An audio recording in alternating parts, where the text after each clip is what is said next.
NASCAR clashes at Bowman Gray Stadium for the first time in 54 years. Let's talk about it.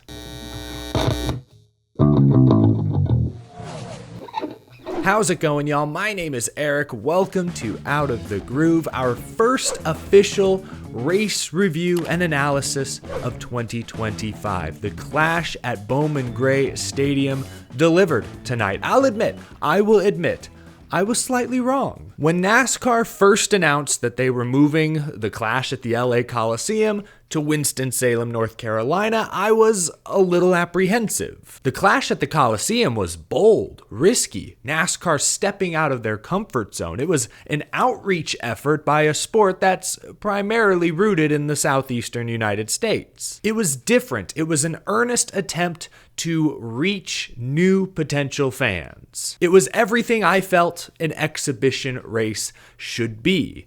And NASCAR in the past couple of years has already brought back North Wilkesboro Speedway. There were rumors at the time of Rockingham being added back to the schedule. Sure enough, those turned out to be true. Did we really need another race in North Carolina? That's what I thought at the time. Could we not continue to experiment with the clash, move it to a new market, a different type of venue? Why were we taking a quarter-mile flat stadium race in LA and moving it to North Carolina? We already did the nostalgia thing with the North Wilkesboro Speedway All-Star Race. We'd already done the quarter-mile flat track with the Coliseum. Why not make the clash something truly different? That's what I thought when this was first announced. But here's where I'll admit I was wrong. The racing at Bowman Gray Stadium tonight was way better, far more compelling than I expected it to be. On paper, it's the same as the Coliseum in LA. Quarter mile, flat, tight confines, cars barely fit around this place. They look to be about the same.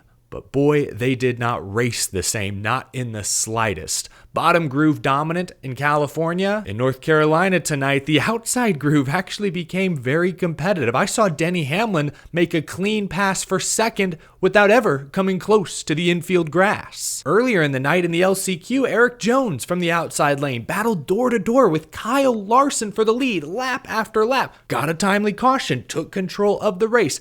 The actual product tonight far exceeded my expectations. I expected bumper cars. I expected madness at the madhouse, tempers. I expected over-aggressive, full contact, no holds barred racing. What I didn't expect was actual side-by-side, door-to-door, crossover, real short track racing action. I didn't expect that. Didn't get much of it in LA, got a ton of it tonight, especially in the main event. That's where I'll admit I was wrong. Bowman Gray, the track, was not exactly the same as the LA Memorial Coliseum short track. It raced very different. I really enjoyed the product tonight far more than I expected to. The crowd tonight at Bowman Gray Stadium looked great. Yes, the capacity there is only 17,000, but those were 17,000 rowdy race fans. I went from being a little apprehensive about the clash moving to Bowman Gray Stadium to now, I hope it sticks around. Do another 3-year set like you did in LA. Give this event a real shot. Eventually, I still would like to see the clash and the All-Star exhibition slots on the schedule be used for more experimental events. There's a rumor floating around there today that Adam Stern reported on racing in Brazil one day.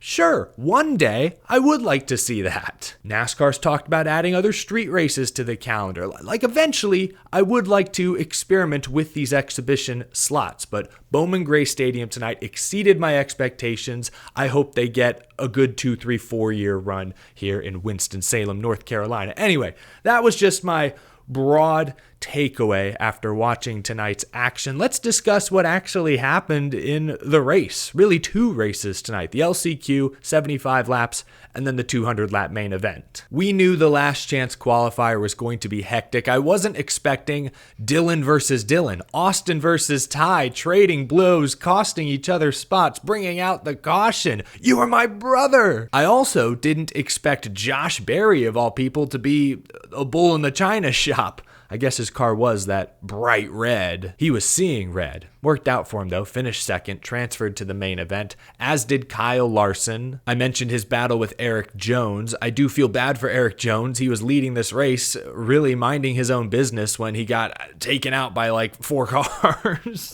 Felt bad for Jones. We all know Legacy Motor Club needs a break, for goodness sake. But Kyle Larson got the win in the LCQ. One other notable incident took place between Burt Myers, Bowman Gray modified track champion, and of course Ricky Stenhouse Jr. Fox never gave us a great replay. Hard to tell if Myers came down across Stenhouse's bumper and spun, or if Stenhouse got him loose exiting the turn, and that's what forced Myers down the track and ultimately caused him to crash. Either way, it was a pretty big impact, easily the hardest crash of the night, ended Burt Myers' run. But overall, it was cool to see both Burt Myers and Tim Brown crack the top 10 in the LCQ tonight. I think Tim Brown actually finished 10th, so got a top 10. I mean, didn't make the main event, but considering his lack of stock car experience, he is driving a Rick Ware car. Myers was in a Team Amerivet Chevy. All things considered, I think they held their own and left a good impression. Oh, one other incident from the LCQ was Ty Gibbs, upset with Justin Haley, swiped at him under caution, launched himself up into the air a few feet. My goodness, crazy stuff. The LCQ did not disappoint. Larson, Barry, and Ryan Blaney through the championship points provisional qualified into the main event. Let's talk about the 200 lap clash feature. 2 drivers dominated this race. I don't have the laps led totals in front of me, but I believe these 2 led all 200 laps. Denny Hamlin and Chase Elliott. Chase Elliott started on pole, was very strong, but Denny Hamlin, great long run car, was able to pass Chase Elliott just before the lap 100 halftime caution. There was a flurry of cautions to start the second half of the race. Denny Hamlin held the lead, but just after the lap 121 restart, Hamlin slipped, left the door open. Chase Elliott got to his inside. Chase Elliott gave Denny Hamlin a pretty hefty shot to eventually take over the lead once again. And this time, Chase Elliott's car held up over the long run. Credit to Alan Gustafson and the number 9 Hendrick Motorsports team. Whatever adjustment they made during halftime won this race. Chase Elliott gets the win because his car didn't fade like it did in the first half of the event. Denny Hamlin's did. Ryan Blaney, gotta mention him, drove from 23rd to 2nd. Again, Ryan Blaney struggled in his heat races, had a mechanical issue, they had to replace parts overnight, had to take the provisional to get into this race, did not race his way in organically, started last, supposed to be impossible to pass, right? No, not for Ryan Blaney. Ryan Blaney is the king of long run, short track speed. We saw it at Martinsville at the end of last season in the playoffs.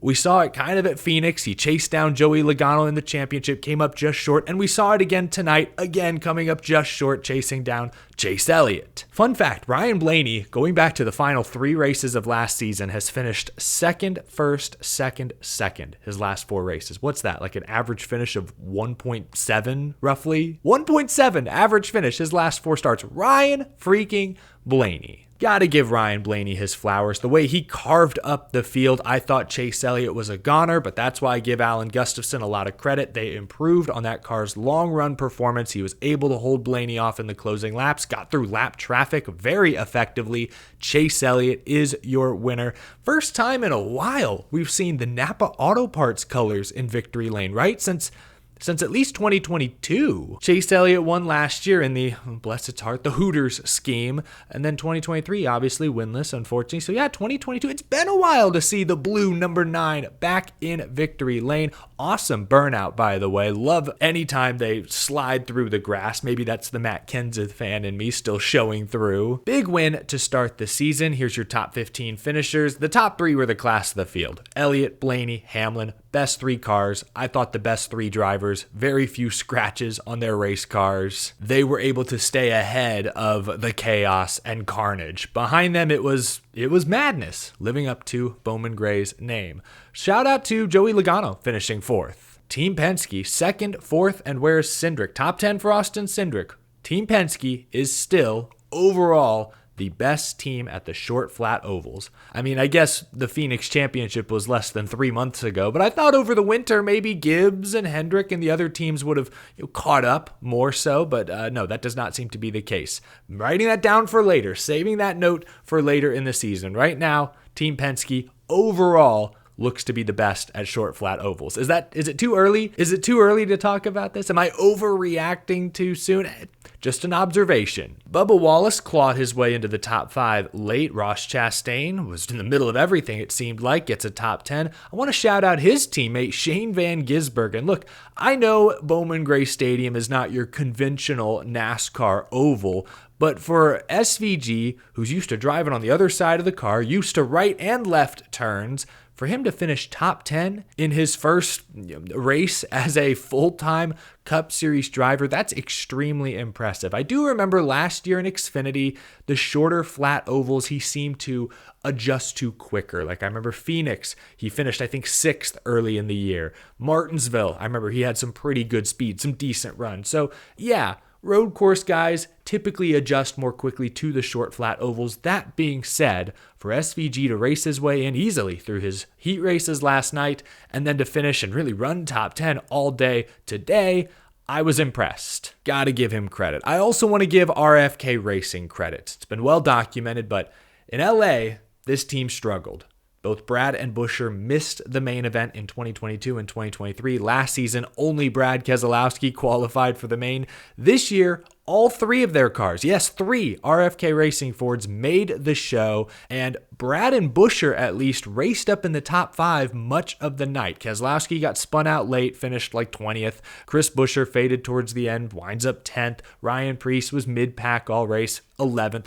Overall, not a bad result for those two, but the speed was better than the finishing results show for RFK Racing. So I want to give them the credit I felt their performance deserved. Typically, I would go through and analyze some of the most notable crashes, incidents from this race, but gosh, there are so many. There are too many to choose from. I mean, one of the more notable moments came when Carson Hocevar appeared to make contact with Christopher Bell, bumped him out of the way for position. Bell, the very next turn, shipped him with some help from Joey Logano, and it looks bad, looks like a right rear. Hocevar took a very low defensive line. He knew contact was coming, and Bell had Logano shoving him hard. Like, no penalties are going to come from this. That was not an intentional right rear hook like we've seen in the past. I don't believe it. A lot of physicality, a lot of hurt feelings, a lot of bent fenders, all to be expected when racing at Bowman Gray Stadium. But there you go. Some of the top finishers, top storylines. Ooh, that's right. We're back. 2025. Let's put the cookout clash at Bowman Gray Stadium on the groovy gauge. Like I said in my opening rant, this was a better race than I was anticipating. Sure, there were some bumper cars, some cheap shots, stuff you don't love to see on a typical race weekend, but Bowman Gray is unique, special. When you're at the Madhouse, you need to embrace some of the madness. Considering that context, plus the fact that there was some very good multi-groove side-by-side short track racing going on, I would say this was a very, very good race. Exceeded my expectations. Let's go 85% for NASCAR's triumphant return to Bowman Gray Stadium. 85% for me. Let me know down in the comments below. How would you score tonight's race? Did you enjoy it? Did it leave something to be desired? Let me know down in the comments. I guess we'll finish this episode kind of how we started. I do hope NASCAR returns to Bowman Gray Stadium in 2026. Not for a points race or anything, let me be clear, for an exhibition race. I would love to see this event get another shot. Like I said, we did the Clash in LA for 3 years. Sounds like more than likely the Chicago Street Race will be a 3-year run. I think Bowman Gray deserves 3 years. The crowd was into it. The racing was better than expected. It's close to home, which for an exhibition race that doesn't really pay that well unless you win. I think that's important for the teams. I am all about expansion, new markets, trying to reach new fans. I think it's great that both the Cup and Xfinity Series are headed to Mexico City later this year. I think the Chicago Street Race has been a huge hit despite the historically bad weather. Rumors that they could run a street race in San Diego or another city. I would love to see it. This Clash at Bowman Gray Stadium is not reaching new fans. It's not. but it's a beautiful tribute to grassroots short track racing in the southeastern United States. As I've said all along, there's a place for both in modern NASCAR. For every Chicago street race, LA Coliseum, Mexico City, there can also be a Bowman Gray. There can also be a North Wilkesboro, or for Xfinity and trucks, The Rock. There's room for both. I'd like to keep it balanced, but as long as it's balanced, let's bring back Bowman Gray. Give it another go round. I really enjoyed tonight's event more than I expected to. My only complaint, and I know this sounds like a nitpick, but it's a big, big deal, an easy fix, I believe. Fox Sports, we need crowd audio. We need pops from the grandstands. That's what makes the great basketball moments feel all the more special. When someone breaks off a 90-yard touchdown run, the roar of the crowd is memorable, amplifies the moment. All we heard tonight was about how crazy, how rowdy this crowd is, how they're waving, clapping, flipping people off. Yeah, we heard about it, but we never actually heard the crowd. It was crickets, dead silent on the Fox broadcast. You could just hear the low rumble of the engines, which is great, sound awesome, but I need some crowd audio. I've complained about this many times over the past couple of years. I have noticed NBC typically does a better job of piping in crowd audio during big moments. Fox does not. Last couple of years, silence on most Fox broadcasts. That needs to change. Don't tell me about this awesome crowd. Let me hear them, please. Sorry, that was my only complaint. Otherwise, actually, Fox, want to be fair, did a pretty good job tonight. Mike Joy sounded 8 years younger. He sounded great. Boyer, Harvick, I loved the energy. Camera angles, not terrible. Commercials, good to me. Not a single full screen commercial interrupted green flag racing tonight. I love it. So I want to give Fox their flowers. Just pipe in some crowd audio, please. Put some microphones up on the catch fence. I don't know how you do it. NBC does it. Other sports do it. Figure out a way. That's all I ask, please. Anyway, let's move on. Let's get on with our lives. That's going to do it for me. That's all I've got for this episode. Thank you all so much for watching. Leave a like if you enjoyed. Subscribe if you're new to the channel. We talk NASCAR every day, every week, all year long. New season, lots of new content coming your way. And a big thank you to my Patreon supporters as well. Whew, all right. First race recap of the year. A little rusty. Still trying to find my legs, I suppose, but got a couple weeks now until the Daytona 500. Gonna be great, very exciting. Thanks for watching, folks. I'll talk to you again real soon.